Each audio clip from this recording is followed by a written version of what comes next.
With the Constitution ratified by enough states to go into effect, the first presidential election was held.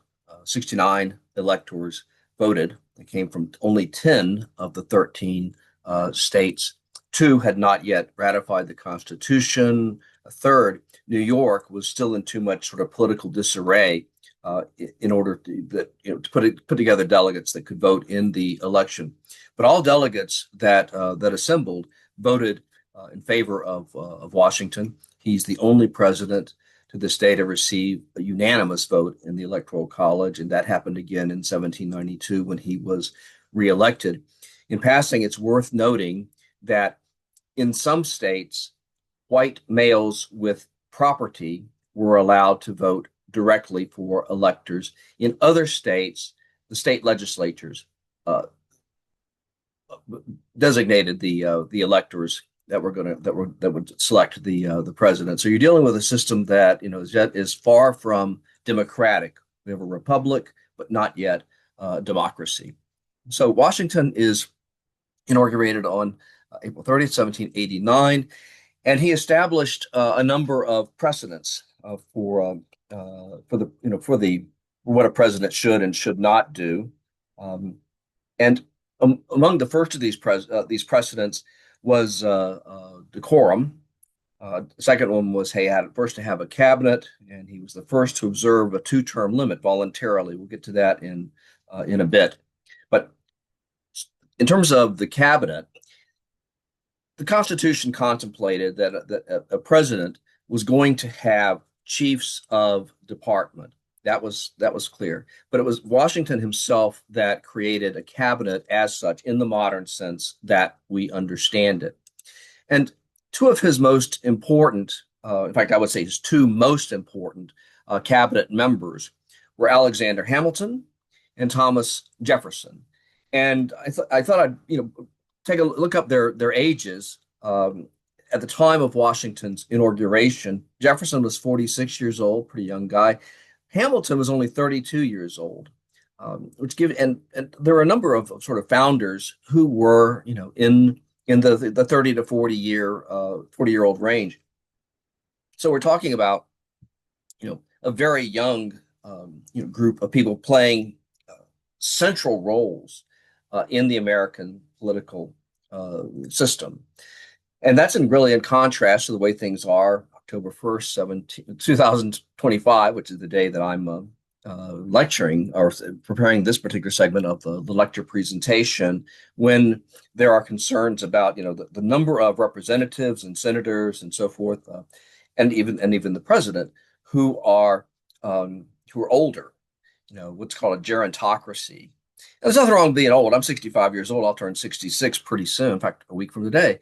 But but maybe you want younger men and women who are,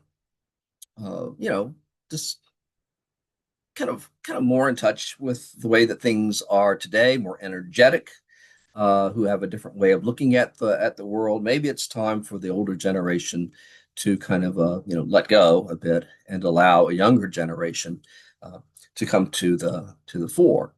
And again, it's happened. It's happened before. And again, taking a historical situation and extrapolating it to to today, we can see that this is nothing new. Now, I want to remind you that everybody had concerns, even when the new Constitution went into effect. Whether the republic was going to endure. There's a famous statement that Benjamin Franklin made. This is not apocryphal. He really did it. A woman, as he emerged from Independence Hall, with knowing what the outcome of the Constitution was, a woman we even know her name, asked Benjamin Franklin, "Well, Mr. Franklin, what do we have, a monarchy or a republic?" And Franklin responded, "A republic, if you can keep it." And there was a time when people would hear that quotation or read that quotation, and they wouldn't think anything, of it. Or, a republic, not a monarchy, a republic if you can keep it. And people just if you can keep it didn't register on them. But I think, it's now 2025, and I think that it has registered on most Americans of either party or independence and so forth, that the republic is, as was thought um, historically back in the 18th century and before, that republics are mortal, that they die. And they die in one of two ways. The, and the two ways are both linked to the idea of liberty leading to license. And so, with liberty, we're talking about, the kind of the satisfactions of having freedom, political freedom, and in other kinds of ways. But if you have liberty as a freedom, you know, then you also have the protection of the republic as a responsibility, as an obligation. But of course, there's nobody that can make you be aware of current events and have an idea, even of who your representatives are.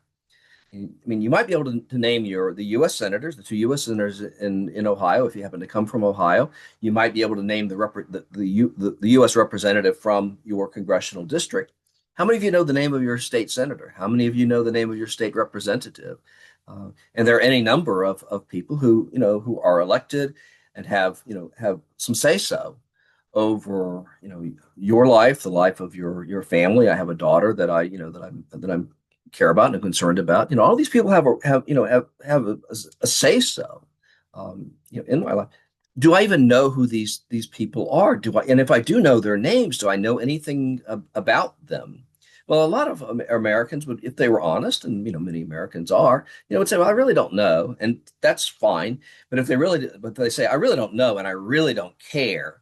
You know, that is an example of liberty leading to license, because these people enjoy all the freedoms in the United States, but they accept none of the responsibility, the civic responsibility. And this was a great fear on the part of the founders. This is why they limited the franchise, limited the right to vote by and large to men. And it's at this point, it's except in New Jersey, it's men of property who can vote, because there was some confidence that these men would understand the obligations of citizenship as well as the responsibilities of citizenship. Everybody else they had concerns about. And it would take time for a representative democracy like we have today to emerge. And we'll see its emergence over the next several lectures. Now, there was still this belief, even in the now enlarged American Republic. It's no longer 13 individual republics, but one republic united by the powers given to the national republic in the Constitution. You now have a larger republic, but you still have this idea that if all the citizens and all the public office holders and so forth, look past their own narrow self-interest and look to the good of the republic as a whole, so narrow self-interest, good of the republic as a whole, okay, that they would all see the same, they'd all get the same answer. They would all, come to the same conclusion about what's best for the republic. And if you didn't, to the extent that you didn't come up with the same answer, you were animated by a spirit of faction. You were wrong.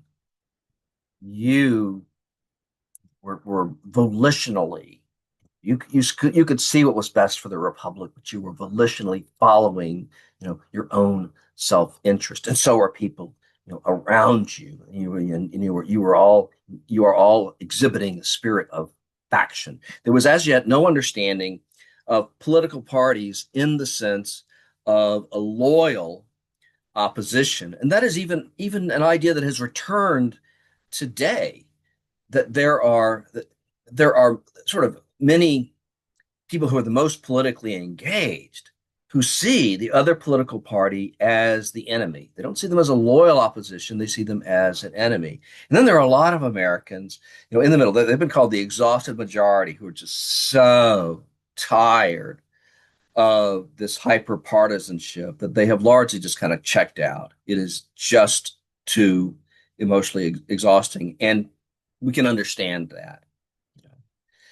I think that they understand that the political parties sort of, really, for lack of a better word, hate each other and view one another as enemies rather than as loyal opposition. I would say, if you were to talk to people in the exhausted majority, they would say, we would like to see a return to the time when political parties understood one another as a loyal opposition and could work across the aisle and pass bipartisan legislation, pass legislation of any sort, because it's somewhat rare now for major legislation to occur. It still does, but but not at a pace that most Americans wish was the case. So you have this problem with the spirit of faction. And the sort of the leaders of what would become these first factions and then later more of an understanding of political parties, although a very wary understanding of it. The two leaders were actually two members of um, Washington's cabinet, and these headed up the two most important departments in the within the executive. The Department of State, Thomas Jefferson was Secretary of State, the first Secretary of State, and then Alexander Hamilton, who was the first Secretary of the Treasury. And again, these two people, both in Washington's cabinet, soon became political opponents and eventually political adversaries, and pretty bitterly so. Let's get back to Washington, though, for a minute. Washington's presidency, established a number of precedents, and really there are more than three of these, but I'll give you the three most important. The first was decorum. Above all, Washington wanted the office of the President of the United States to be respected, and to be respected because it exhibited a kind of a rectitude, a kind of a seriousness about the office. And in terms of what he wanted to be called, it was like people were like well, would it be Your Excellency, something else that was really kind of flattering and so forth. No, he was like Mr. President. That's what you call me, Mr. President. So so you have decorum, and that's why I'm using this statue of Washington, and notice that he is clad in the garb of the Roman Republic. And that's not an accident.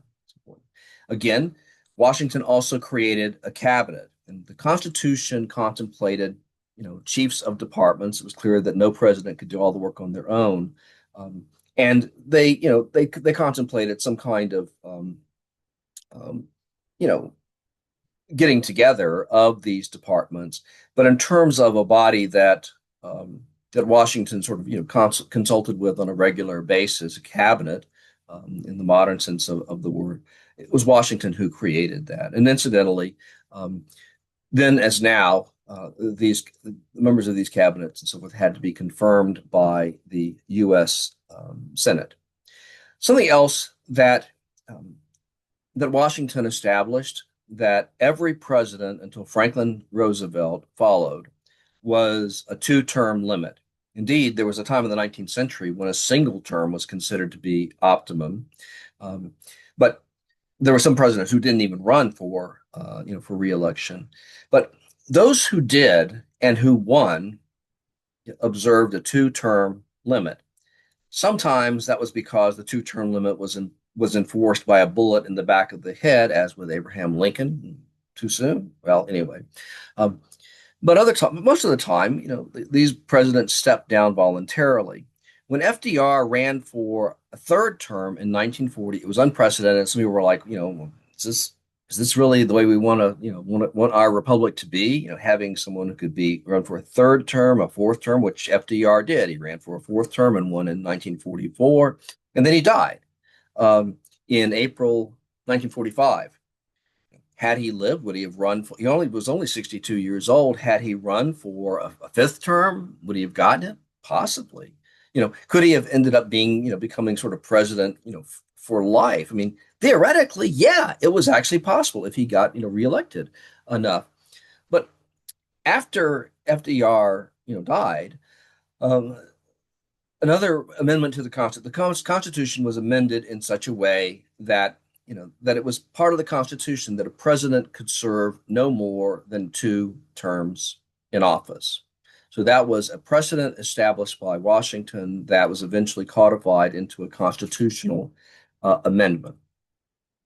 Now, talk about the rise of factions. These came from really different understandings of a certain clause in the Constitution about Congress being able to make laws that were necessary and proper. And we'll start with Hamilton's fiscal and economic ideas that brought this this phrase necessary and proper to the forefront. Hamilton, and remember, he's the Secretary of the Treasury. Frankly, he was in favor of a strong central government. He believed, and said so in the Constitutional Convention, that the president should be elected for life. No matter who that president was, they should be elected for life. So he was the idea of an elected monarch, in effect. And we really thought that too much power remained in the hands of the states. We're talking about really a strong centralist in a time where that strong a degree of centralism was not yet widely shared. And there were two reports that he, as Secretary of the Treasury, issued. The first was a report on the public credit.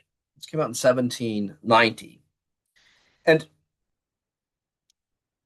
what Hamilton recommended in this report, so that there's a lot of debt sloshing around that remains from the Revolutionary War, and this debt is owed by the states, for the most part, owed by the states to various creditors. They owe money to people who sold supplies and other kinds of things that the states needed when fighting the Revolutionary War. And what Hamilton proposed was for the United States government to buy up all that debt, to assume the debt from the states. I don't even think it was a matter of buying up the debt. It was a matter of assuming the debt.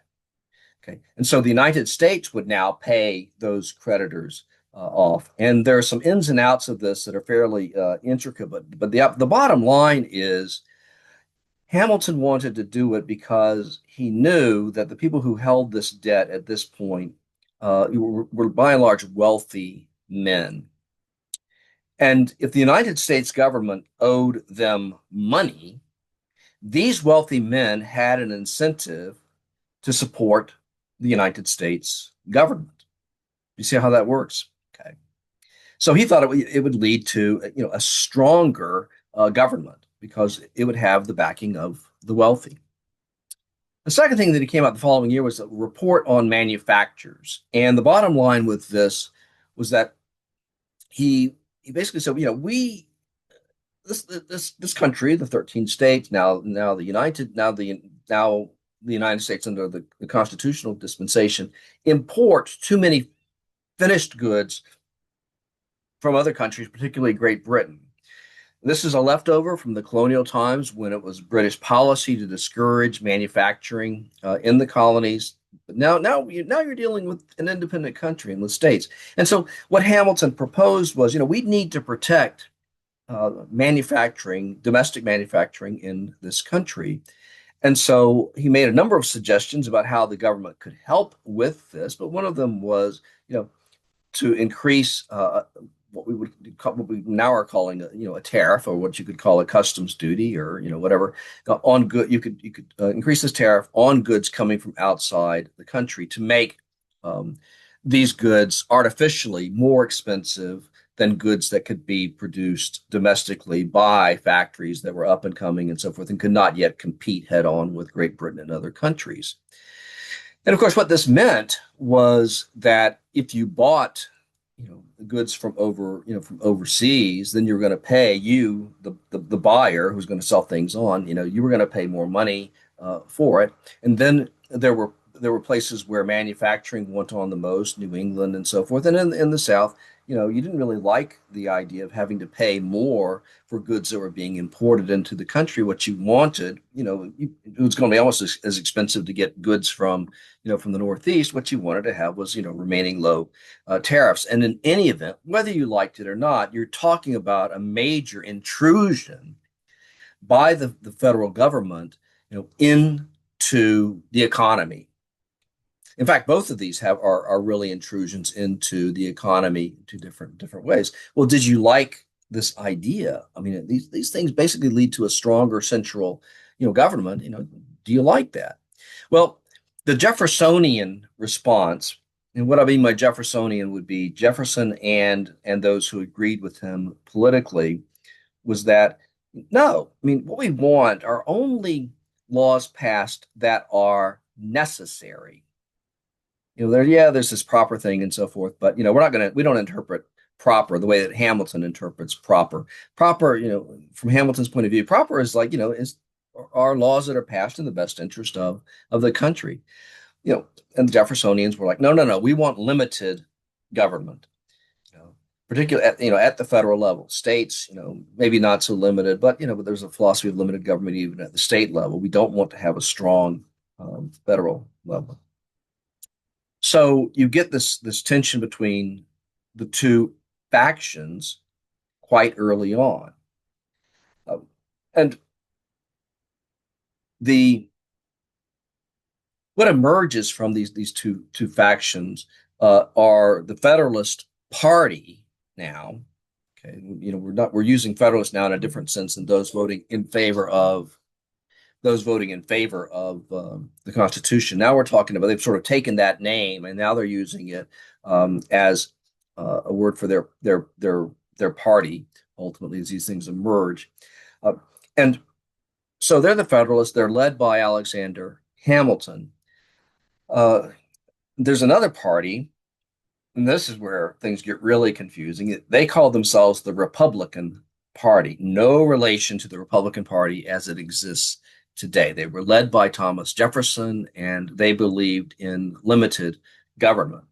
Now, because that's so confusing, Republican Party, later on historians, called it the Democratic, hyphen Republican Party, but that wasn't what they called themselves. The idea was it's really out of the Jeffersonian tradition that the Democratic Party that survives down to this day, came. So that's where you get Democratic, Republican.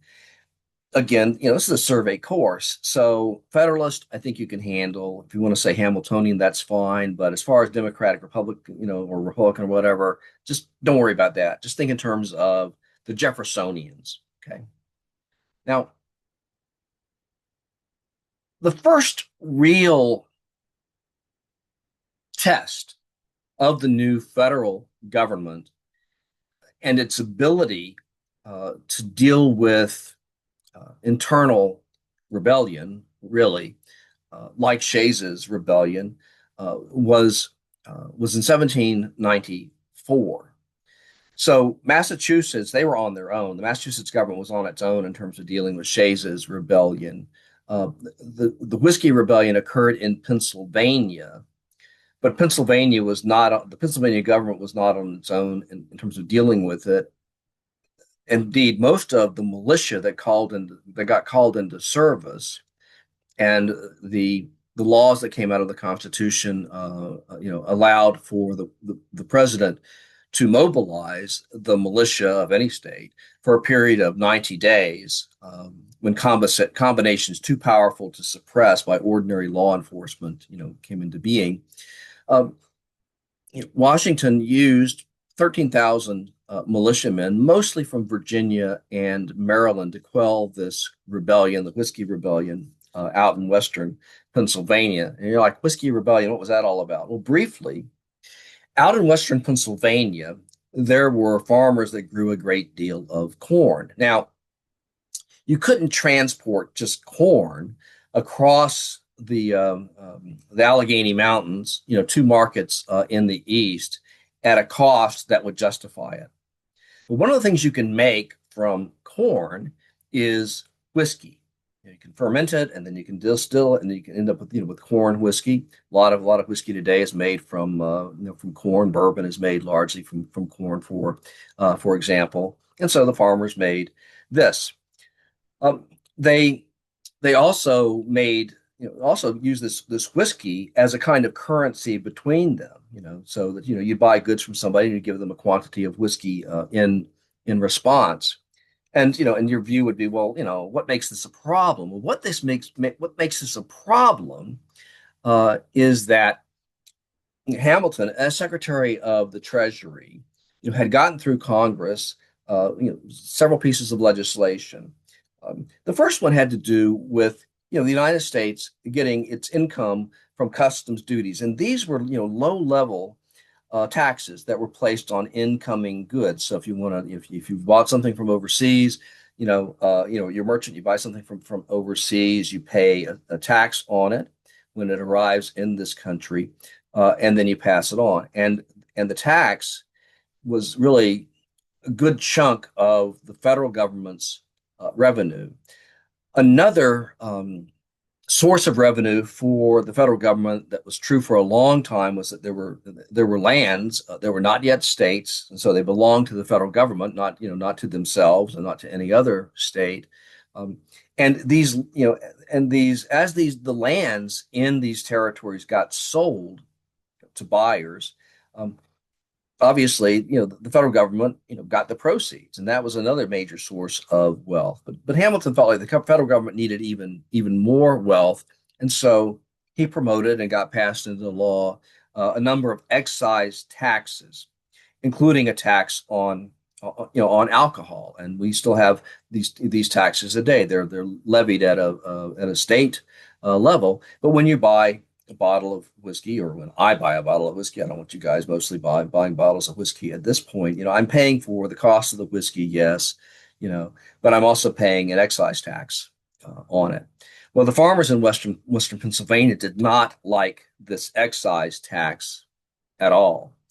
And so when tax collectors came, to collect this excise tax that came from the federal government, um, these men were run off, and some of them were simply intimidated into leaving. Some of them were intimidated, like, a little more harshly. None of them were killed, but it became a situation in which the laws of the United States were not being obeyed in a significant part of the country, and that is why Washington assembled this militia and took to the field with it himself. I mean, he was a former general, and so he led it into the field himself. And the Western Pennsylvania farmers, were like, Washington is coming at us with an army of 13,000 men, and do we really want to keep going with this rebellion? And the rebellion fell apart without a fight.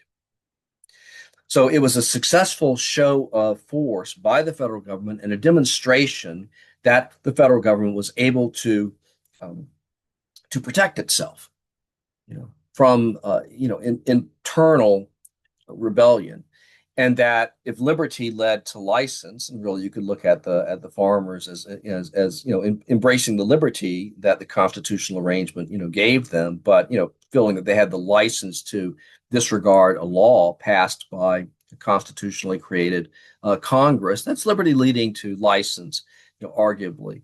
And so the putting down of the Whiskey Rebellion was a demonstration that the government knew how to protect itself.